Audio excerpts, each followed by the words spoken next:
This thing is really built quality. So I put the gasket on here already, and then maybe I shouldn't have. So they're protected nicely with these foam inserts so the plunger doesn't slide up and down and smash into the ends. And look how heavy duty it is. I saw in the reviews, it looked like at one point this where they attached the rod on the inside was made out of plastic, and now it looks like they're using metal now.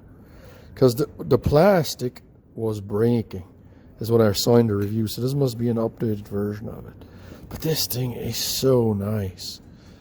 There looks like there's some kind of electronics in that plunger, or a magnet or something. See what's glued into it.